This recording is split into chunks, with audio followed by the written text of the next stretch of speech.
Hello YouTube, TECHISMASONxx here, and in today's video I'm going to be doing a review over the OnePlus One. Let's get to it. So the OnePlus One is a phone with a very low price, which is supposedly supposed to be a flagship killer. Is this phone really a flagship killer? Well, let's see. The first thing I want to talk about is the design. Now, when we talk about the design, the first thing that we should do is a hardware tour. If we look at the phone, we can see that it is a very big phone. It is a 5.5-inch screen, and it really resembles the Oppo Find 7, which I also reviewed, and you can go check that out on my channel.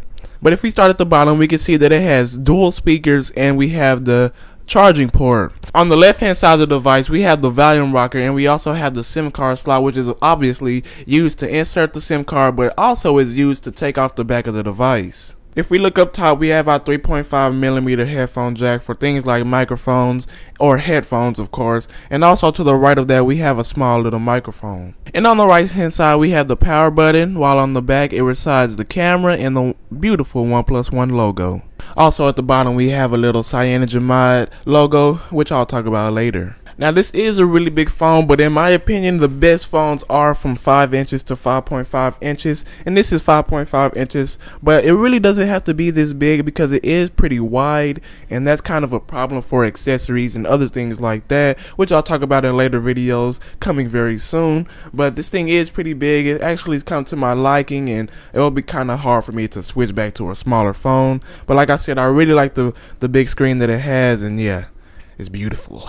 Now if we power on the device, we can go ahead and get to the software side of things. And when I tell you that I love this phone when it comes to software, I love this phone when it comes to software. This phone runs CyanogenMod 11S, which is a specific CyanogenMod version for this specific phone. So since it is a specific version, it is expected to work very great, and like I said, it really does. Now I'm sure if you know a little bit about the OnePlus One, you should know about the customization that this thing has. And when I tell you that this thing has a lot of customization, this thing has a lot of customization.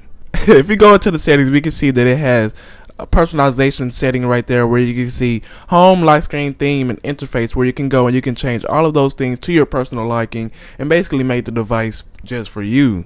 They have a lot of customizations that you can change where you can make the phone really yours and really best to your liking. And they also have something that I think is really neat where you can change the on-screen buttons from capacitive buttons. And this is the first time that I've actually used on-screen buttons. And now that I was able to change from on-screen and capacitive, I'm able to see, wow, I really like on-screen buttons. But yeah, that is a cool feature that they have. The capacitive buttons, when they are powered on, they're very dim and hard to see, and they're actually backwards if you don't know. So on-screen buttons is kind of the way to go for me because I'm trying to get the best out of my Android experience. At the beginning, they didn't have as many themes available as you would expect, but now, after the phone has been out for a while, themes have really built up, so they have a ton of themes that you can pick through, and you can actually find the perfect one for you.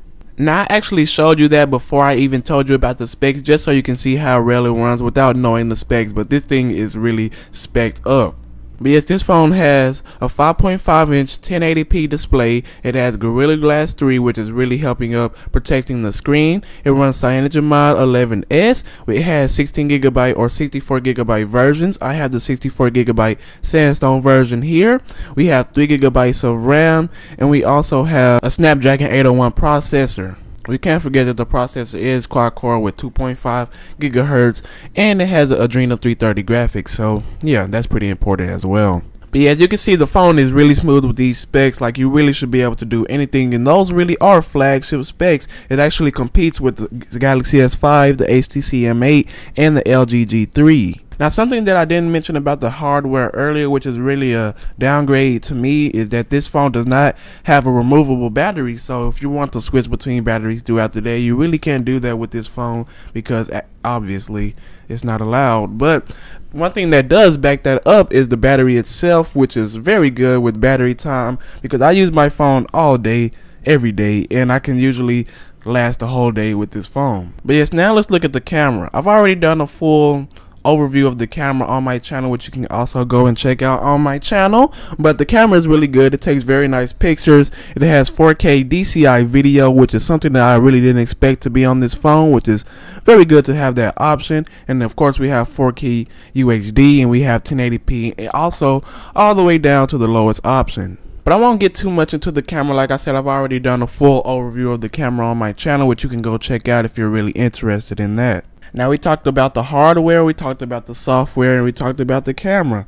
Now, there's really not much we can talk about else except for the smoothness and the speed that the phone has. But like I said earlier, it's very fast. Gaming is very smooth. Everything is very snappy with this device, so you really don't experience any lag or anything slow like earlier reviewers might have mentioned. MKBHD himself said that once you press the home screen button, it would have a lag. But all the bugs were fixed with recent updates, which is good for the phone because they're actually keeping up with the things that needs to be fixed, and they're actually fixing it, which is a good thing. But yeah, if I was giving a numerical rating on this phone, my numerical rating would actually be a 9 out of 10. Let me tell you the things I don't like about the phone. Now, there's only a few things that I don't like about the phone, and it's actually very nitpicky to me, but let me go ahead and get into it. I'm not sure if it's just me or if it's actually the other people that I talk to while talking on the phone, but the speakerphone is very low. I'm not sure if that's just me, but during an experience when I was talking to a good friend, I put it on speakerphone and I was still the only one that was able to hear it. But during other times with other people, the speakerphone was actually pretty loud. So like I said, I'm not sure if it's just the phone or if it's actually the other people's microphone, but yeah, that's just my recent experiences. Also, like I mentioned in my desk tour, that the back of the Sandstone version gets scratched very easily, which you can see on screen right now. It gets scratched very easily, and over time that really becomes a pain, having to wipe my phone with my hand to get the ugly ashy scratches off of it. But yeah, I guess that could be replaced with the other back covers that they have, but yeah, that would be more money that I have to spend. And like I said, more money that I have to spend. This phone was only $349, so I guess pitching out $10 or more really won't do much. But yeah, I still don't like the back cover of the Sandstone version.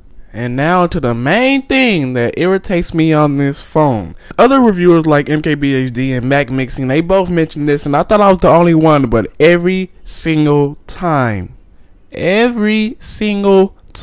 put this phone in my pocket, either the flashlight would come on, I would somehow unlock it with my thighs and text somebody some gibberish, or anything would happen with this phone. And every single time I put this phone in my pocket, music would start playing, the flashlight would come on. So I really had to disable those features and even put on the passcode so my phone won't be getting unlocked and texting stupid messages again. So that was really a downfall, because I really enjoy being able to double tap the screen to unlock, but now I can't do that because I don't want that happening in my pocket all the time. But that just happens because of the sensitive screen that it has, but I wish that really could have been fixed.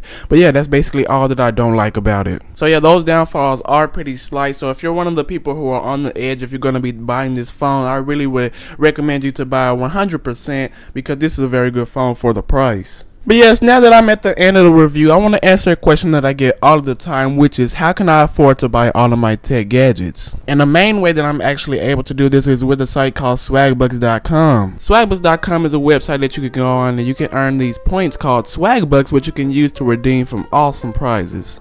Everything is 100% free. You do not have to make any purchases to earn any kind of prizes, because they have so many ways that you can earn points, from surveys, offers, daily polls, swag codes, all kinds of tasks. If you're really interested, I have more videos on my channel that you can go and check out about Swagbucks, because it's really a great service for beginning people like me who really need some extra money to get devices. But if you're really interested, I'll have a link in the description down below, which you can go to and sign up so you can start getting your own electronic gadgets like me.